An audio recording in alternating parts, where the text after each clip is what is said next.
In 2009, Coraline crept into our world to introduce us to wacky characters with button eyes and timeless messages and warnings for children. Today, a day one friend celebrates this introduction to horror, shares his musical prowess, and spills the beans on mall coffee culture. This is the Being Real Podcast. My name is Evan. Liam, it's time to be real.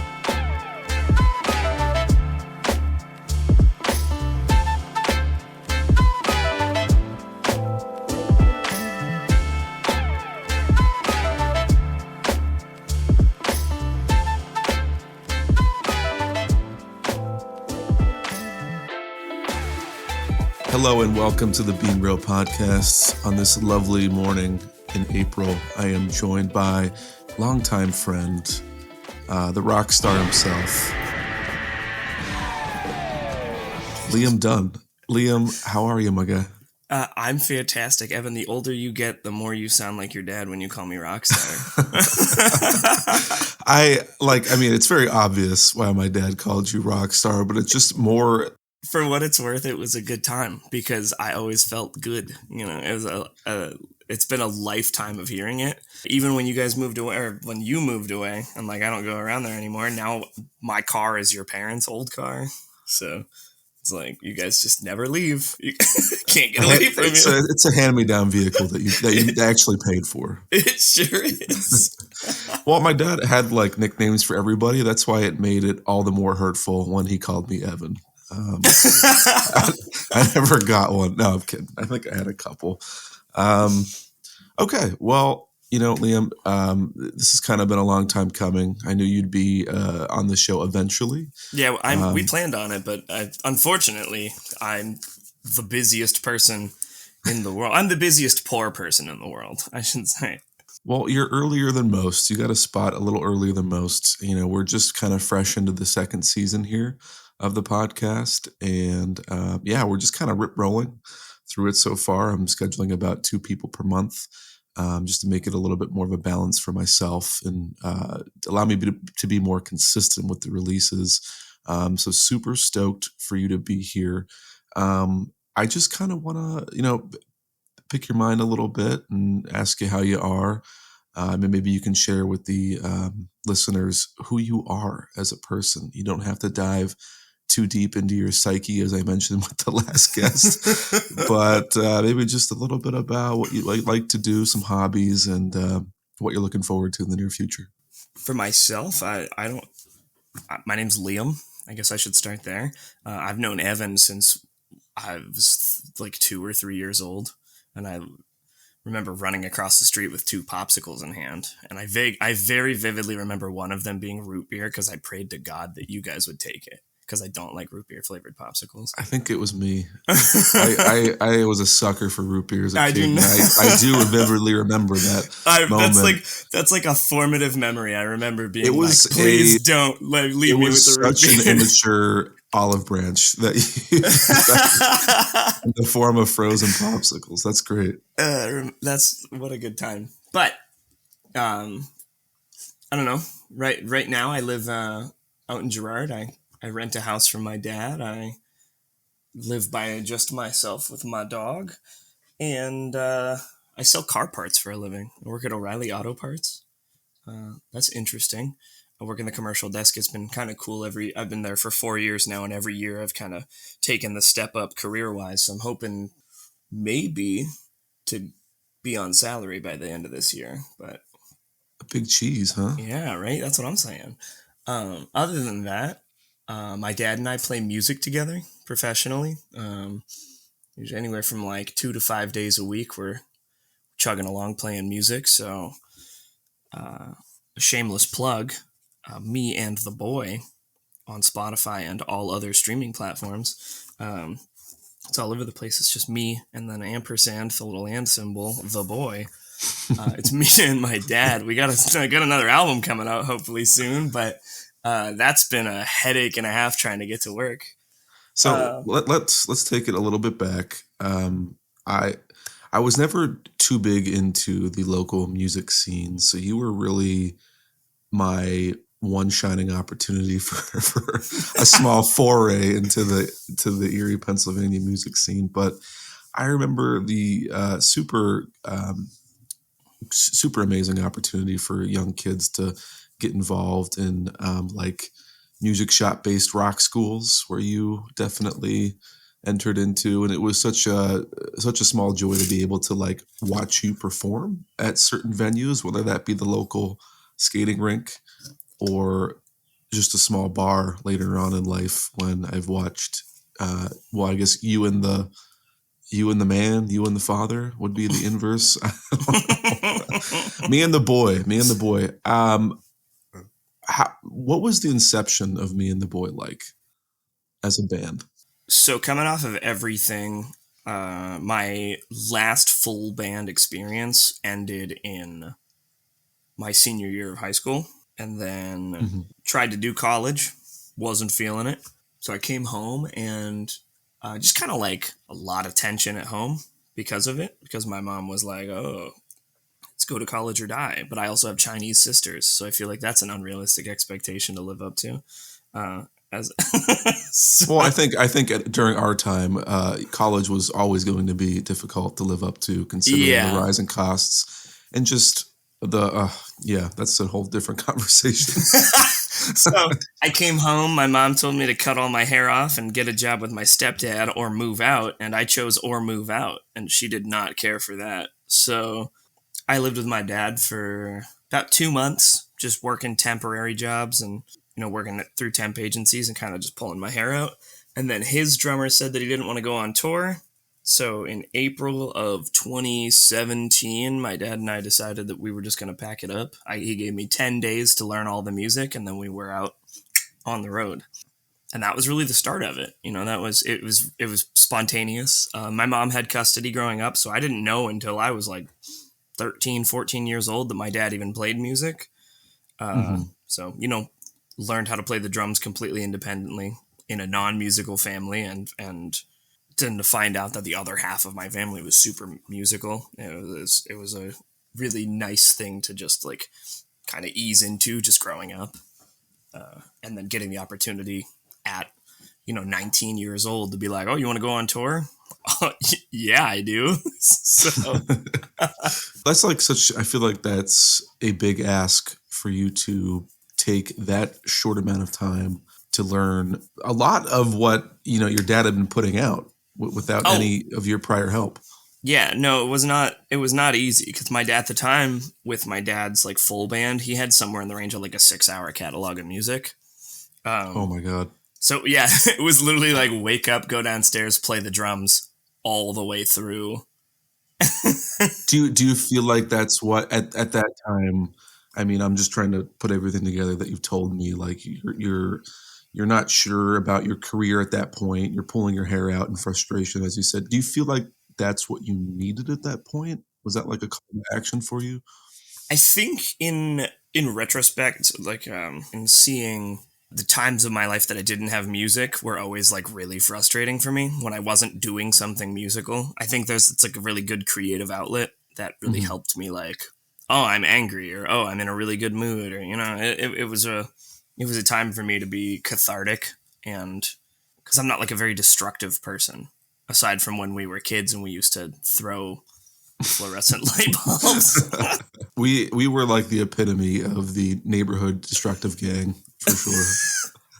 For better and for worse. Do you remember, not to derail the conversation, but do you remember the one time that we were walking away from one of the dumpsters? We were like down the street, and we saw reminiscing, but I'm not going to release anything that any government or local official could take as evidence. Do you remember forward. Do you remember the giant smokestack? And you called me from across the street. You're like, "Oh my God!" Yeah, I mean, I thought we were going down. I thought we were going to spend some time in the old slammer. That was the day we couldn't even. We were young. We couldn't really even ride our bikes home that day, though. We had to walk home, because that was the day you jumped off a curb and blew your tire up, wasn't it? Yes. With your bike. Yep. The getaway. Vehicle sullied. Yeah, we were we were a force of nature in our, because back then kids were bored. Oh, we sure were. Extremely. There wasn't anything to like perpetually distract us back then. We didn't have a tablet, a phone. I mean, really. There weren't all these social apps at the same time Oh to no! be truly and utterly distracted by. So if we wanted to be like permanently distracted or whatever, we had to sit still. We had to sit on the floor in my bedroom. I just remember so many times like we couldn't figure out what to do. So we created something, whether that be making our own little home videos, commercials, Man. Just like sometimes ad nauseum. Like the ideas were running pretty dry, but I don't know. It was all in the name of creativity, so I always appreciated that. Well, just to go back to me and the boy, what's it like having a family member in? I mean, sort of a creative outlet, but also a cross section to a small time business. I like it a lot, and I think that it's somebody that I can rely on to at least like be consistent. Mm-hmm. But as he gets older, I think, and has been doing the music thing for long enough, he thinks that because he's my dad, I don't really like. He's like immune to the criticism. Like he always tells everybody, he's like, oh, it's a 70-30 split when we're on stage, 30% dad, 70% boss. But then he'll be like really fucking lazy and not help set up at all or tear down at all or move the equipment at all. And I'll try and say something about it, and he'll be like, blah, blah, blah, blah, blah, you live in my house, and it's like, okay, well, so where's the 70% that you were pretending like was professional? Because that's the part of you I'm trying to have the conversation with, because you don't just get to be lazy because you're my dad. If you were anybody else's band member, they'd lose their mind. So there is like a certain familial circumstance involved. There unfortunately there is. Unfortunately, they don't change. And when they say like, oh, whenever I look at you, I still see the little baby. Yeah, you still treat me like it too. Believe it. It's not lost on me. I knew you did. How do I want to say this? What do you think are the most shining aspects that your dad brings to me and the boy? I mean, he writes the music. So there's that. Okay, well, okay. He's an illustrator for the band.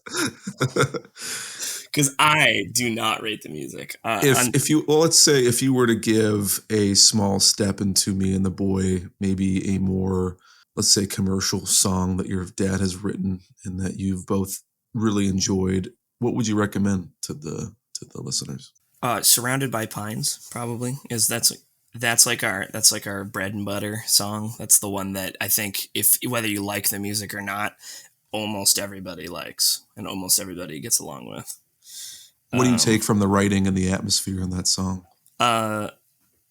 Surrounded by Pines. My dad is a very metaphorical songwriter. So if you're not in the inn and you're not thinking like, a 50-something-year-old man, then you probably won't pull from it. You'll probably just think it's a song about a guy in nature. Which is cool. I think it's important to pull from songs whatever you want to pull from songs. I think that's the significance of it. We have a reason behind the music.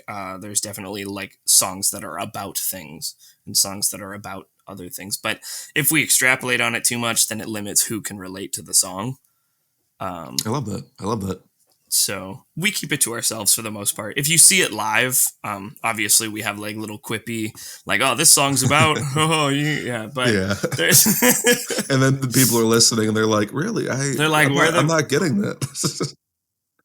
Well, okay. Last me and the boy question, Liam, I promise. This upcoming album, what's it titled? What are you excited about it? The next album is entitled 10 Foot. In reference to the title track 10 Foot Tall and Bulletproof, which is a self-summary phrase of one of our friends who used to be he still is, but who used to be an active duty United States Marine. Okay. Once a Marine, always a Marine. I think the album brings out a lot of the... Like, this is one album that I at least collaborated on more writing the music because I was a part of the process the whole time. Like, so it was more of a challenge in a way? That album started and ended in my time playing music with my dad, whereas the other stuff was from songs. Like, some of the songs were previous and some of the songs were like coming into fruition as I was just getting into writing music with my dad or playing music with my dad. So the experience is different. So I feel like I have a little heavier influence on it. And the album definitely plays towards like relationship aspect of like human life. Songs about family and smalls about small town and community. A lot of songs about like personal relationships and struggling to navigate that avenue as well. So it's a very relationship focused, but not romantic relationships, just Mhm. relationships in the broader sense. And it's very focused on that aspect, and I like that a lot about the album. My favorite song is called "Lessons in Trees." That's what I'm looking forward to most because I just really like the way that song sounds. It's very work songy. It's got like a constant tempo to it, and it's very unorthodox, especially for our style. Weird harmonies and a weird like chugging feeling. Yeah, that was going to be my description for work song. It's just kind of revolving, and I think chugging is probably the perfect way to describe something like that. Yeah, and I like it. I don't know. I like that song a lot. I don't know if you guys can hear my dog barking in the background, but she barking. Hey, that's all good. um, but yeah, that song, that one very plainly. There's not really a lot of interpretation with that one. That one's very plainly about family and like the consequences of having to let the next generation succeed. Is kind of you have to fall by the wayside. So like trees grow and die and make room for the light to shine through for the little saplings to grow and die and repeat the process. And I think it's really cool. I think it was a really nice way of describing it. Yeah, I mean, it seems like it's rooted in the relationships we form, but also give way to. That's Nice. You said rooted. incredible. I know. Nice, nice. All right, Leo. We will venture on into a part of our podcast here, trying to just champion the local cafes in our guest lives. Is there one that you'd like to name and share with the listeners? So we used to have one out in Girard that Okay. I don't really get anymore. Unfortunately, they closed down. So the next closest or the next best option for me, they're good. I just haven't been there frequently. But Hmm. what I have had there was pretty good. It's called Bear and Bean Cafe. Bear and Bean. Ooh, I Bear like that. and Bean in Edinburgh. It's in the Edinburgh Mall complex, right by the Indian restaurant. Oh, So interesting. So, what's the vibe like there? What's going on with the scenery? um, in a positive way. I mean this in a very good way. It's a very millennial space. Okay. Um, How would you describe a millennial space? so the negative connotation of a millennial space looks that we've all been to a millennial kitchen before. We all know what that looks like. We've all had a $27 hamburger. We uh, no, this is nice. Like yeah, I expect I'm gonna get a pretty good cup of Okay. coffee from here. So it's do you feel like they stress maybe more like extravagance over just the simplistic like drip coffee type of climate? Um, I don't know about extravagance. It's just a fun little place. It's in the Edinburgh Mall. It's an ugly building on the outside, and you go inside, and there's like big Twilight posters, and I think that's funny. And Long removed from the Twilight scene and culture, but yet it's locked in time in the Edinburgh Mall. Anything that in the past that you've liked to get there that would be a recommendation from you, or things that they have that you would enjoy? I am always very partial to my chai lattes. I think chai lattes are Mm, very good all the time. I think theirs is very good. Um, it's got a lot of nutmeg, okay. which is a bold choice because I don't feel like a lot of people care for nutmeg anymore. And I know chais normally do have a lot of nutmeg, but We've lost our way. I'm talking about when Starbucks used to like sprinkle nutmeg on top of the like that amount of nutmeg when they used to just Yeah. have it out in the open for you to put on your drink. You're like, more, Give me please. more.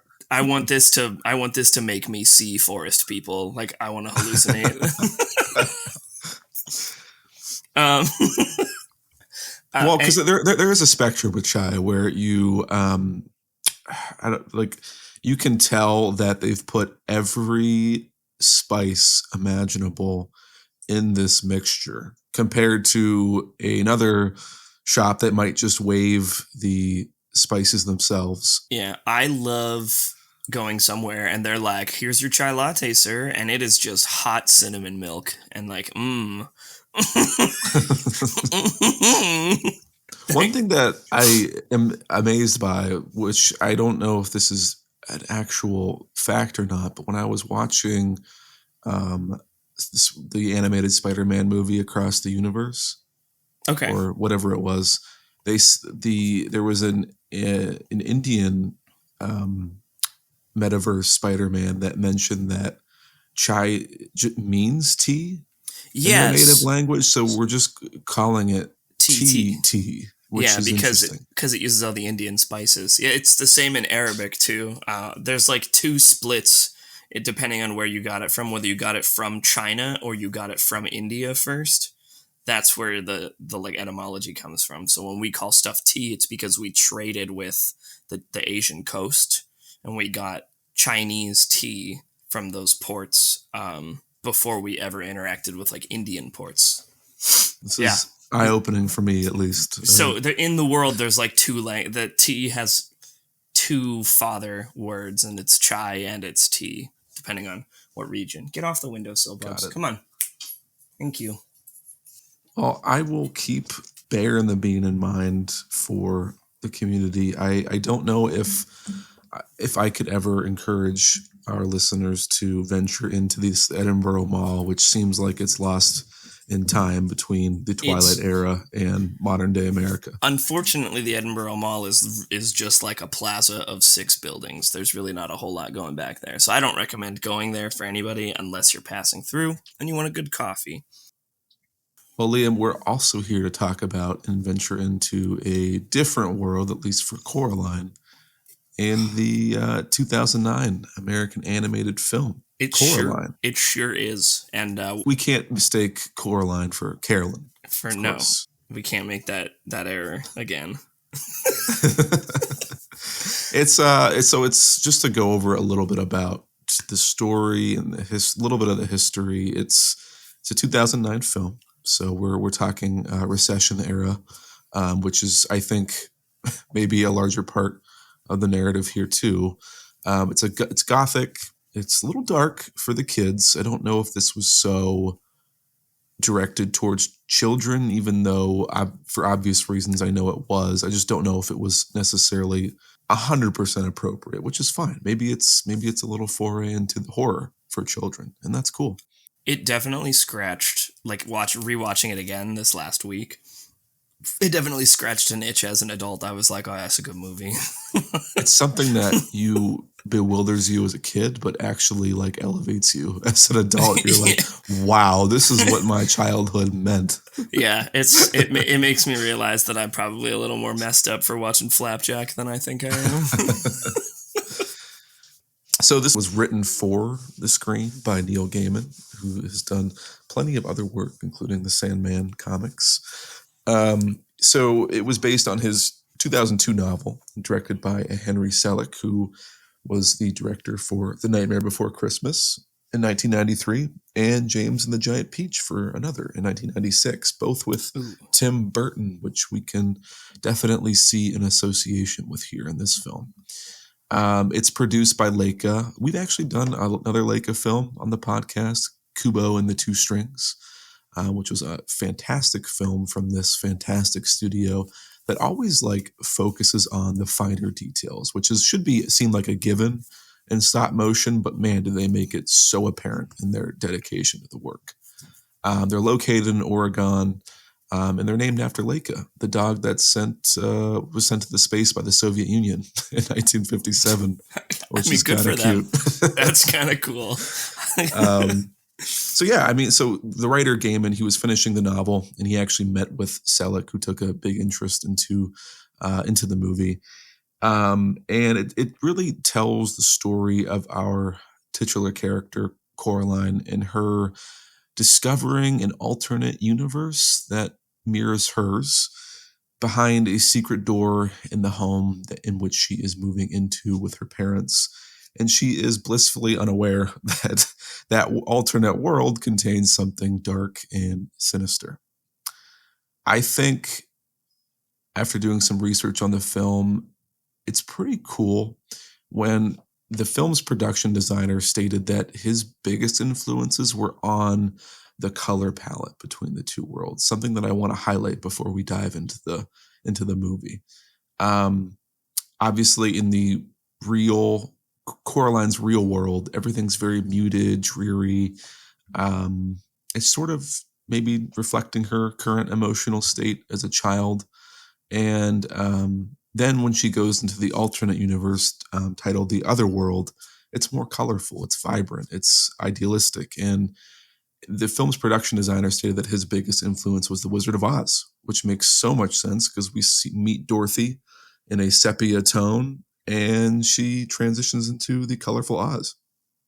Liam, why Coraline? Why now? That movie just always rings like a good. It always rings like a good, just a good feeling. I don't know. I don't know how to describe why Coraline. Why now? I find myself thinking about that movie a lot and coming back to like parallels to that movie, just in every day. I think it's a good piece about not taking what you have for granted. Yes. In like a very base message from the movie. But at the same time, it kind of shows how caught up and complacent you can be in the way that the world is, that you don't appreciate like the finer things.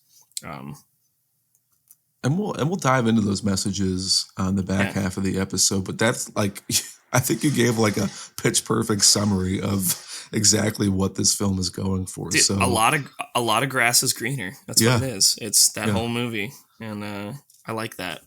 I guess maybe we'll settle on the characters first, and I just have some little fun tidbits to kick this off, which I guess we can call them real beings. That's what my silly mind has concocted for these little fun facts. So in relation to the characters, the puppets actually had separate parts for their upper and lower parts of the head that could be exchanged for, various facial expressions. And I guess like the grand total, which is something we've talked about in the past episode for Leica's film Kubo, is that the characters could exhibit over like 200,000 different facial expressions, which is just so mind-boggling. But speaks to the dedication of Leica as a studio. And then alone, there were like 28 identical puppets for Coraline. Well, she had like a bunch of different versions of herself in different clothes and different situations, and I guess like each like also took like 3 to 4 months to make, and usually took I guess like 10 people to construct, which just it's just I can only like imagine like there's like 10 people surrounding one Coraline puppet at a time, like a seance, and that's where my mind goes anyway. No, that adds up though. I could see that. So when we land on Coraline, like, what was your initial impression of Coraline, and how did that evolve over the story? Coraline as a character is kind of just a kid.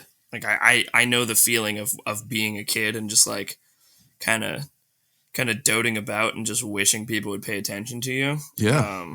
I unfortunately, or fortunately, depends how you look at it, I never experienced a big move in childhood. Okay. So I don't know how uprooting that can be, but you hear stories about how it's like, your parents moved for a reason that I as a child don't understand, and my entire life is uprooted, and now I just have to live with it. You're leaving all those like people that you shared that small time with, but it seems so large, I'm sure, for you as a kid. I can only imagine.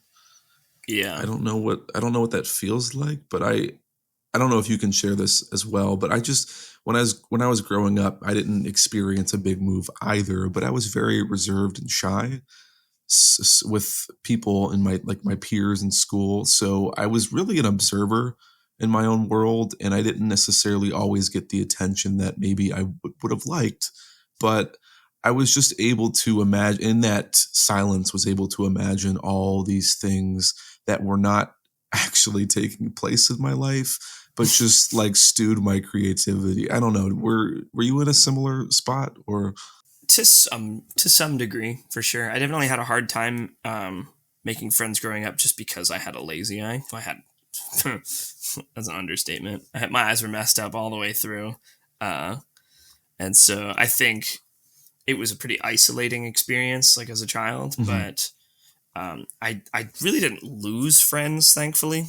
Not until I was old enough to be like a teenager, and then you're like bickering, and that's kind of when friendships explode, which is not like that wasn't really the same feeling Yeah. for Coraline. So I guess I see where you're coming from though with the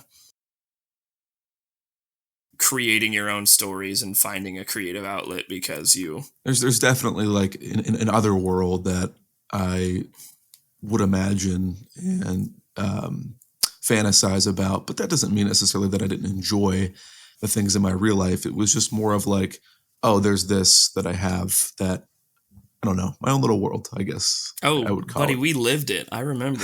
I invited you a couple times. We lived across the street. We sure did live it. Yeah. Especially with like Connor's clubhouse in the backyard. Oh And yeah. yeah, we sure did. Um, and so we have Coraline's parents here too, and I really didn't pin down what they did for work. I think the dad was a writer. They both are writers. Okay, They're writing a gardening catalog.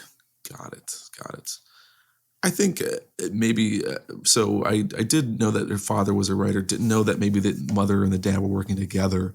But maybe like I think the irony here is that they always seem so tired or frustrated. They're trying to provide for Coraline and finish their big work project here, and they're in that turn they're also despondent. And while they're probably imagining and exploring all these wonderful things with their work on paper, they're not exactly giving that what we're alluding to here the same attention to Coraline. Hmm. Um, as a kid, I think we find that their behavior incredibly frustrating and maybe even a little relatable. Um, what did you think about the difference between what we as kids want our parents to be at times while they're facing the realities of the world in their own way? I think that movie coming out in 2009 really hit it home. Uh, Probably better than anything because I mean that, like you put it before, that was a recession era film. So if ever there was a crunch time for parents to get on their shit and be working, 50, 60 hours a week, those were the years. And I think a lot of people related with the message of like just having kind of absent parents in their childhood. Not necessarily absent physically, but Yeah. absent mentally. Um, so my mom was a stay at home mom, so that was something I didn't have to worry about with her. But my stepdad probably worked, like I said, 50, 60 hours a week. Um, at a plastic shop, so like he wasn't around very much, and like especially during those years, as good as we were trying to, or as much as he was trying to like, you know be present, there was definitely a dip. Yeah. No, I mean my parents too were stretching very much to make things work in our lives, and allowed me and my sister to do what we like to do, whether it be our hobbies or my sport or, her ventures into music and everything else in between. So I can definitely, like you mentioned, I could see that this being a very timely movie for Hmm. 2009. I think that's very well reflected by the parents and their behaviors in the film.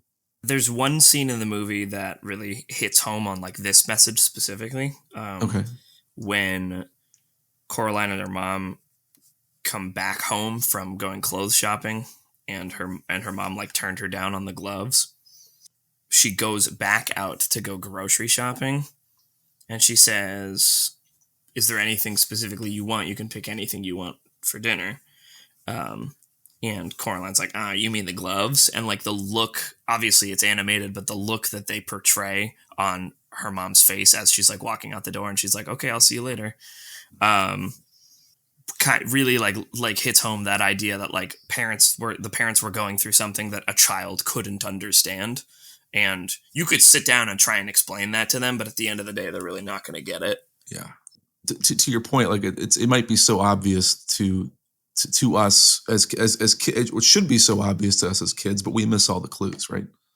And I think that's most obvious when um, Coraline and her mother open the fridge, and there's like nothing, like rotting food in the fridge. It's like bare bones, whether that be because they just don't have the time because they're working, or they don't have all the money right away.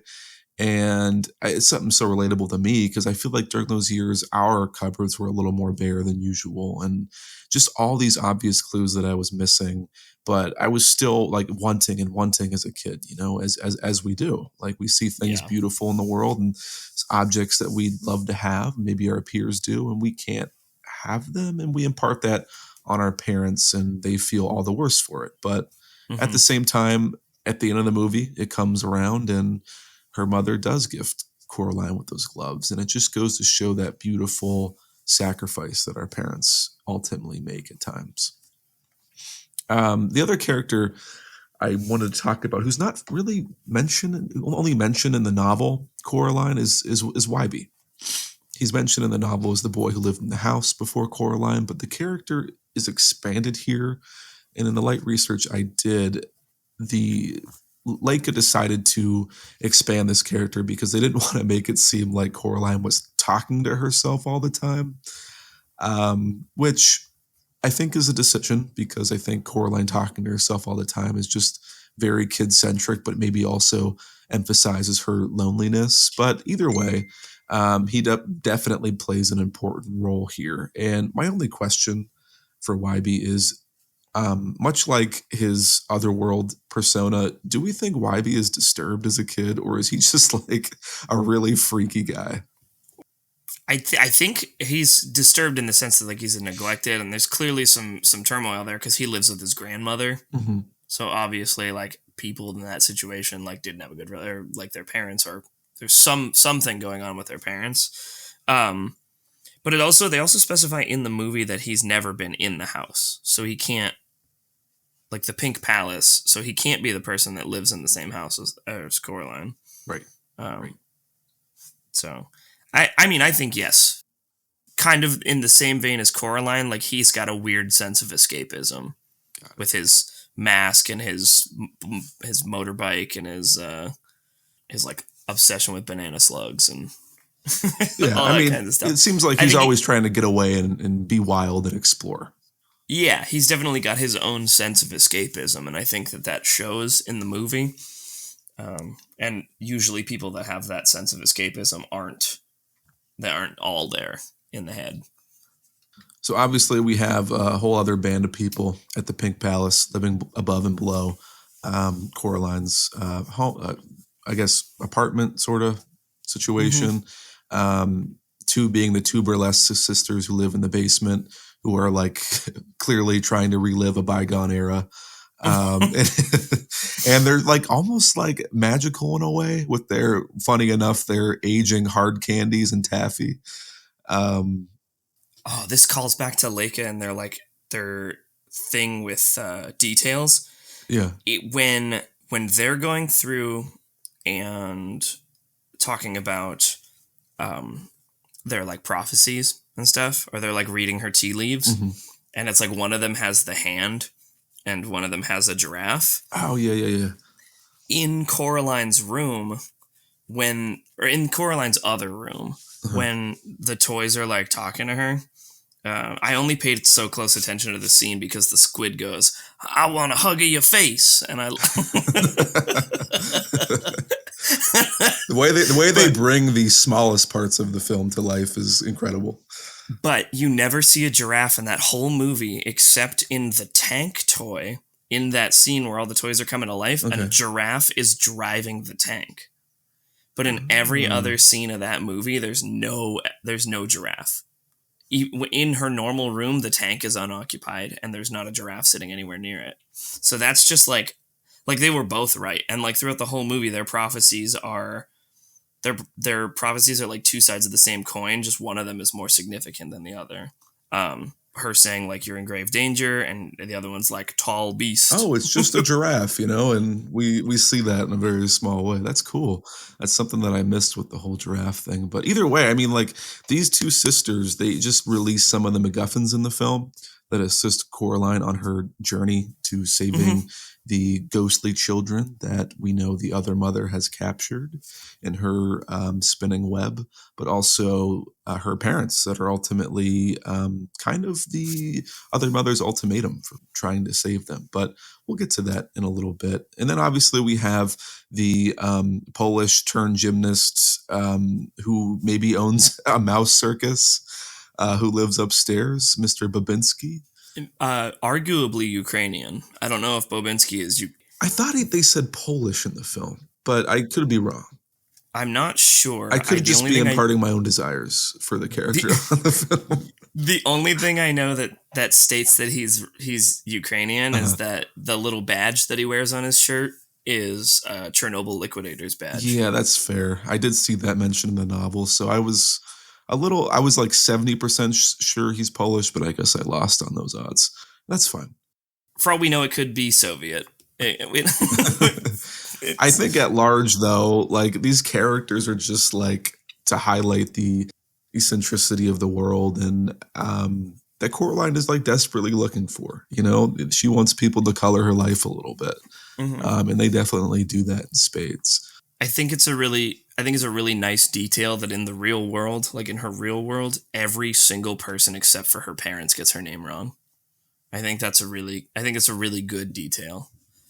Just as dismissive and like it feels like because they're all old and dumb or like strange in some way, they're just like passing that off. But I think it's a really nice detail to add to the effect of like how insignificant Coraline feels in her own life.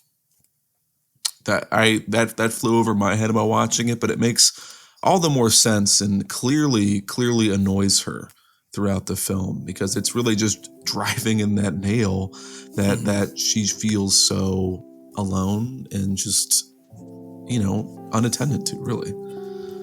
All right, Liam, I think we can put a pin on it here. We'll take a short break. When we come back, there's a couple segments I'd like to partake in, and then maybe we can just briefly discuss these greater themes in the film before giving our final review. What do you say?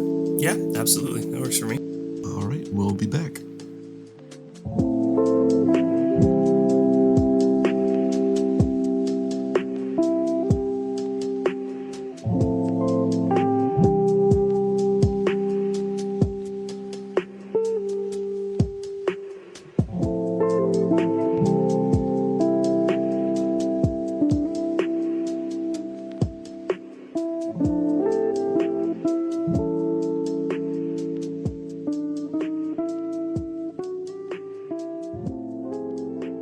And we are back talking about the 2009 stop-motion animated film Coraline, which I think we can consider a modern-day classic. I agree with that. It's got to be one of my favorites. So, Liam, during the break, we were just mourning over my realization that Mr. Babinski may not be Polish. Very tearful over the fact that we don't have a Polish champion in this film, but it's okay. We're rolling with it. And we're moving on just to talk briefly about the other world here, just the greater contrast. Obviously, this other world is idealized alternate world for the sprawling imagination and creativity of Coraline. While Coraline's apartment in the Pink Palace is dated, it's like it's kind of dilapidated. Things are falling apart. The electricity doesn't work. The other home, on the other hand, is so vividly bright. It's clean. It's full of fairy tale objects, wonderful foods, and so many like opportunities. Most, I think, apparently seen by the sprawling garden that the other mother and father craft for Coraline, but also the big circus hosted by Mr. Babinski and his band of rats or mice. I think we find it really unsurprising that Coraline falls to the temptations of the other mother. Where else do you think we see these dark differences. Like stark differences between the worlds? Yeah. I definitely think, like, obviously the garden that Mm-hmm. is designed to look like Coraline's face. I think it's interesting that in Coraline they emphasize the other father's creativity. So he's a piano player. He's not a writer, um, but he doesn't even play the piano. He just like sits at it, and it shows that the other mother kind of really like pulls the strings. And I think I Yes. think everything there feels very specifically orchestrated. When she's walked through the garden, there's it's like a guided tour. It's cool. I think it's really interesting.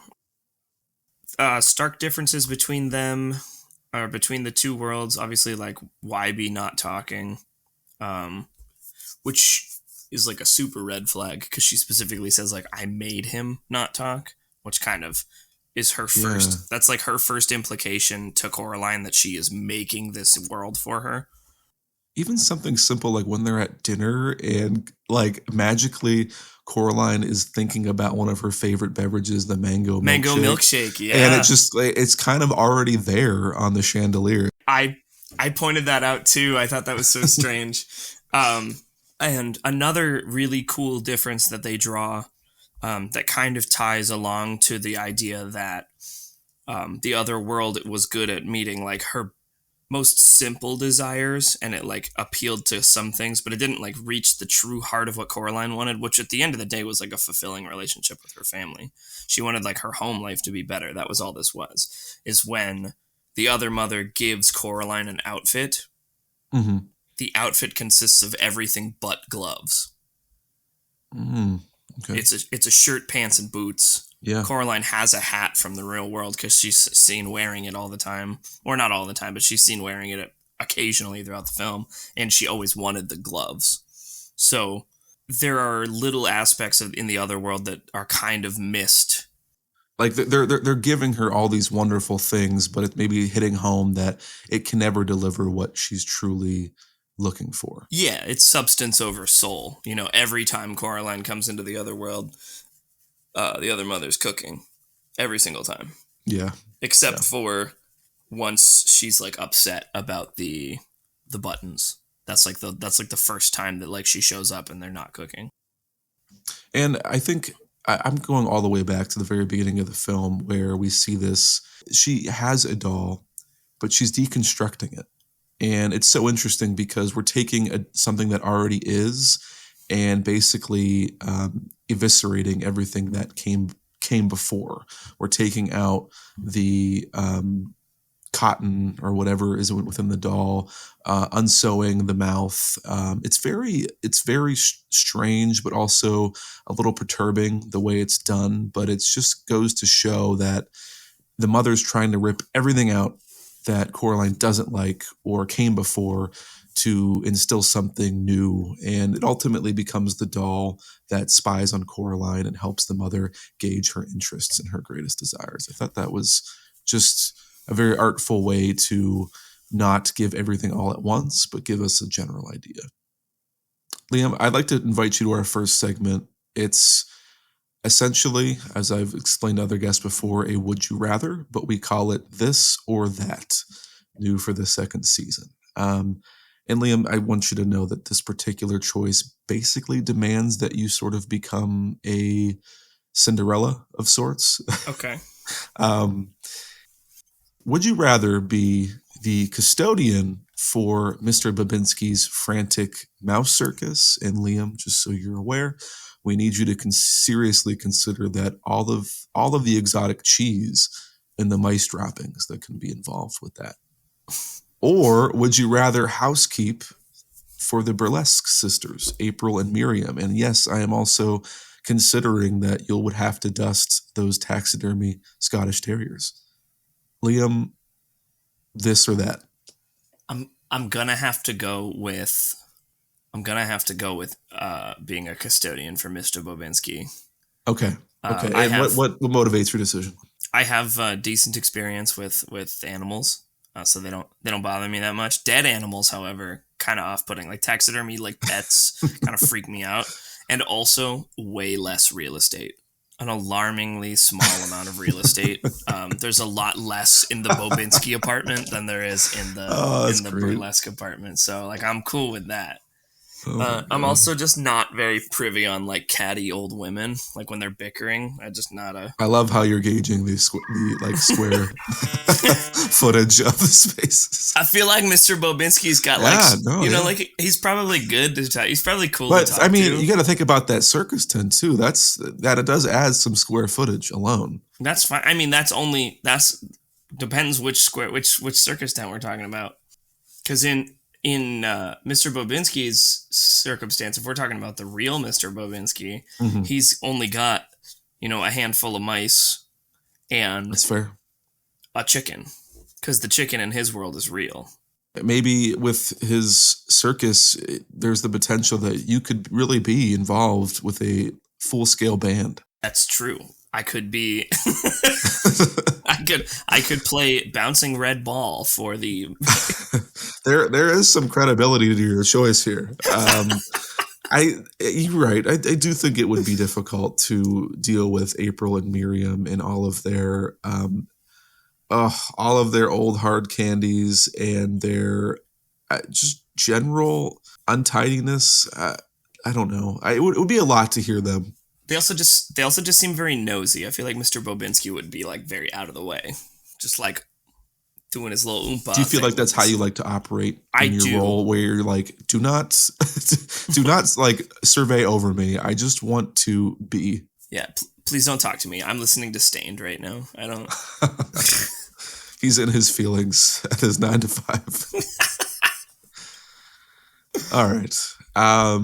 I think we can kind of walk on into a couple of the themes that we've already briefly mentioned at the start of the episode, but I think one here, a good theme for the children, for Coraline, is you have to be careful for what you wish for. In the beginning, Coraline just wants to be loved. She desperately needs attention for her wandering and inquisitive mind, but we find that like at every turn, again, like we've said, her parents are always busy and they have these attempts where they try to placate her with meaningless tasks like counting doorknobs and locating blue things. And ultimately, she wishes for a more colorful life, a more interesting one.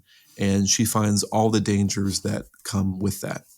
I think what you said, the grass isn't always greener. Have you ever encountered an experience in your life where you've wanted something, you found that something, but ultimately it brings a little bit more baggage than you would have thought and would have liked? I'm not really sure how to pin that down to like a specific instance, but I feel like I find myself regularly yearning for something else. Okay. And then when I finally, if it ever comes to fruition and I do get that, I'm always like, okay, well, that was cool. But I guess I can't really say specifically, at least in recent times, I've been pretty happy with a lot of the big changes. And I think as a kid, I didn't really like tack those things down. Like there was never an instance where I was asking for something. Yeah. And then I got it and then I like basely regretted it, like in a very serious level. When you're a kid, it's more about the wonder, maybe, and the ability to live in that little dream state that brings the most possibility of joy. And I don't think you have all the experience that to realize that when you get there, it might not like be like one big moment of like, yes, I got this, or like I'm really here and I did this. For me, probably the biggest thing was going to college. I guess realistically, that was probably the thing. Was like yeah, I want this. Like I want to move forward. I want to get my shit together. And then you get to college and it's like, oh, I actually hate this. This is that might be like a near perfect comparison. Fun fact, everybody lied to you. It's still just school. Yeah, no, it's still school. There is still plenty of drama from all the students. Awesome. Nobody knows what they're doing. You think everybody knows what they're doing when you imagine college later on, but no. Nobody. Glad we're in our 20s and still being dramatic. That's super fun. I've pretty much accepted that I'm never not gonna be dramatic. That's just who I am, and that's the lane that I tend to live in. I should have been in the greater theater growing up. It's okay. It's probably better to not. Yeah, the grass is always greener, The Liam. grass is always greener. And then on the flip side, we get a theme where things like just aren't always what they seem. And again, we've talked a little bit about this, where the other world starts off being quite lovely, but as time progresses, things sour, and it actually turns out to be a pretty horrible place for Coraline to be. Um, it's Coraline's parents are even examples of things that don't show their true colors and become increasingly more horrific as the story in the other world progresses. I mean, from a kid's perspective, what did you think about that? Because at first, I mean, on the forefront in the other world, we see things kind of aren't all what we expected. Like we are introduced to it as Coraline sees her other mother cooking her this wonderful dinner in this bright room, and she turns around and, oh, well, she's got buttons for eyes. Like, how fucking terrifying is that? It definitely shows. It shows like right off the bat, very early, the like manufactured nature that a lot of people put on. Like I feel like a lot of things nowadays are kind of just like fake nice, Mhm. fake good. And that like having buttons for eyes really drives home that like this was manufactured. This isn't honest. This isn't real. And I think it's a really good way of showing that, because everybody says like, oh, your eyes are the gateway to your soul. And taking the eyes away really makes it feel soulless, even though it's an animated film. Like, imagine if it was a live action movie and people had buttons for eyes. You'd be like, ugh. What in the world? It just gets so much more horrifying towards the end, where the other father is like totally unrecognizable. Like, I don't know if what it seems like very clearly is that the other mother also created this father, and he sort of untwines and becomes looser and more of like uh, he looks like a walking puddle. He's a pumpkin. He's a pumpkin. Yeah, the allusion to that is when she's like, "Oh, I could eat. I'm as hungry as a pumpkin," or whatever he says. And she unravels and becomes her true form, and she becomes the spindly, like, just towering horror creature figure that we come to know her as, the spider at the end. And I really love the scene toward the end of the film where Coraline is like literally but figuratively trapped in her web. Mm-hmm. I'm just like, how did they pull this off? It's just unimaginable. And they did such a good job having the web follow immediately after the cat takes the beldam's eyes, the other Yep. mother's eyes, because it's such a good like creative way of showing that like reverberation of like trying to escape the web. And it almost makes it feel hopeless, because it's like you literally took her eyes, you still can't get away. Like she still Yeah. knows, yeah, she's still locked in. Um, She's still locked in. It's just like, yeah, it further cements the hopelessness of the situation, like you perfectly said. I mean, and I don't know, it's so terrifying because the web recedes into the floor, into this like cone funnel shape, and it's like Coraline has to climb her way out of the um, out of the slip between the fingers of the other mother and try to find her way back with her parents into the normal world. And it just goes to show how deeply this other mother has spun this web to trap Coraline. And it's so scary to think about the beginning of the film where she was just spying on Coraline with that doll, and here we are to what it could have been.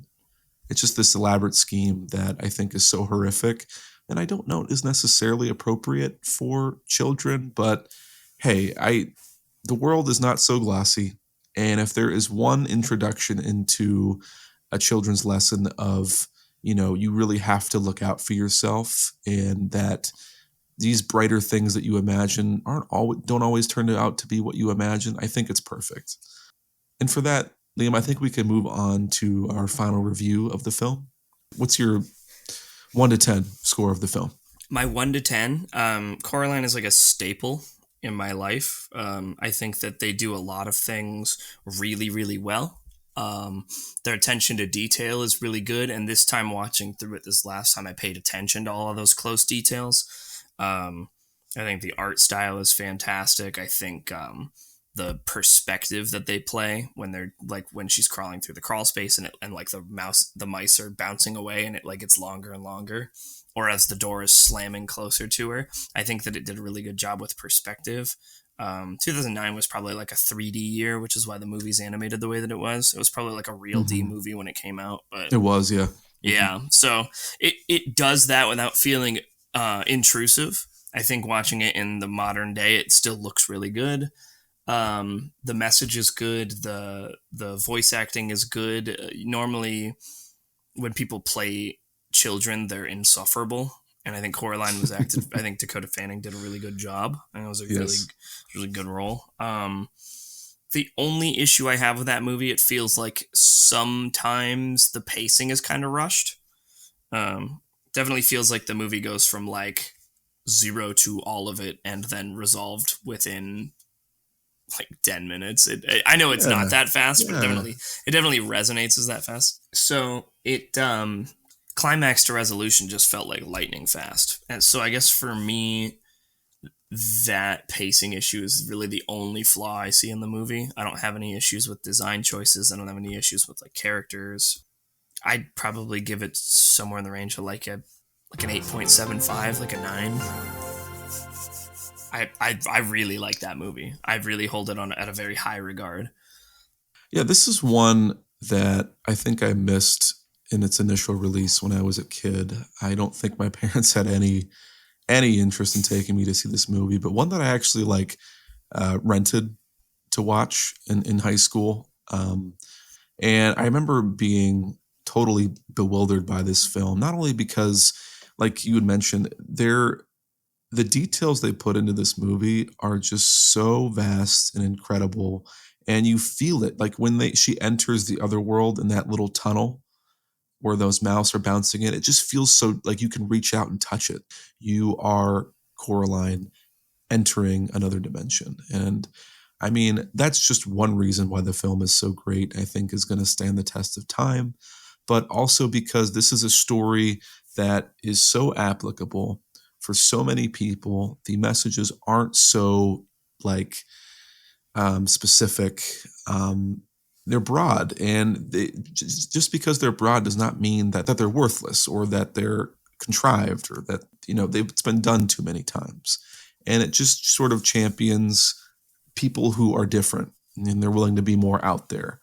The voice acting is superb. I'm thinking of Terry Hatcher, who does the voice of the mothers, who is in one scene just brutally honest to Coraline, but in others just terrifyingly chilling. Like the other mother, it's really a scale where in the beginning she starts out as sweet and innocent and then sort of just ramps up. And I think that matches the pace of what you're talking about in the film too. This movie is a classic for many reasons, and I think I'm going to stick about an 8.5 to a 9. I really haven't made up my mind, so maybe I will give it that 8.75 that you did. Twins. It's a fantastic movie, and it's really nice to talk about it because there a lot. I feel like in later years, a lot of people I know, especially I live in Girard now, so a lot of people I know have never seen that movie. It's like, what are we talking about? It's so good. Yeah, I think a lot of people did miss it, unfortunately. Maybe because they thought it was too little bit weird, or maybe their kids wouldn't enjoy the entry into horror for what it is. But I think that's a shame, because they'll find a lot of magic here. Liam, our last segment before we close the episode is new to the second season. It's called Double Shot, just like a double shot of espresso you'd find at your local cafe. Yeah, that's what I was thinking of. Hey, I can be on the nose too, just like this movie. It's where we offer a double feature to the movie we just watched, Coraline. It can be either something you watch before Coraline or after, and it doesn't necessarily have to be related to the film. Once again, I'm going to be more on the nose and offer audiences to watch the 1951 movie Alice in Wonderland after Coraline. But where are you thinking? I am going to I think I'm going to match that. And I'm going to hit you with a Wizard of Oz, a parallel that you drew earlier today that I think is Nice. it's a really good. At first off, it's just a good movie, but Are we watching it before, or are we finishing the night with Wizard of Oz? I would watch it. I think before. I think it really Ooh. sets it frames the movie in a way that you can like watch it and be like, oh wow, that's pretty cool. And there's probably more parallels to be made between the two movies, with like the lion being Wybie and the Mr. Bobinski being the Tin Man and the two old women being the Scarecrow, or some degree of that. But Hey, those sound like two perfect pairings, honestly. so I that was just off the top of my head. Yeah. Now I didn't know that this was a segment of the show. I should probably mention that to guests before they come on from here on out. But hey, I appreciate you acting quick on your feet and remembering that connection, or like the beginning of this episode, to Wizard of Oz. So Liam, this was a fantastic time. I always love reconnecting with you. You are someone that I can rely on to not only bullshit with, and I mean that to the truest extent, but also someone where I can delve a little bit deeper into the meanings of life and everything else that comes in between. I hope you had a good time. We've only been there together for the entirety of our lives, you know. I've only known you for literally ever, since my formative memories. It's fine. We don't need... What's existentialism, right? I had a very good time. I think podcast format is fun, and it's nice to see somebody like getting into it, you know. I think that's cool. In the future, you'll have opportunities to come back and talk about whatever other movies on your mind, and I hope you'll want to come back. That's my hope for all the guests, really. Oh, buddy, I'll be back whenever you want me. We gotta pick some good movies. Well, Liam, that'll wrap up our episode on Coraline, talking about Bear and the Bean as well, and Me and the Boy. I guess this is Evan and the Liam, The Liam of the podcast world. The rock star. Are you kidding? And Liam, again, thank you so much for being on. I had a wonderful time. Yeah. And until next time, huh? Until next time. Or if you ever come up to Erie when we're not busy, and then we can grab a drink. You can always count on a drink with me, Liam. So that wraps up episode 4 of our second season. If you feel like it, give this movie, Coraline, a spin. Its unique, colorful, and creepy approach to children's horror surely proves that getting everything we want isn't all we'll really need.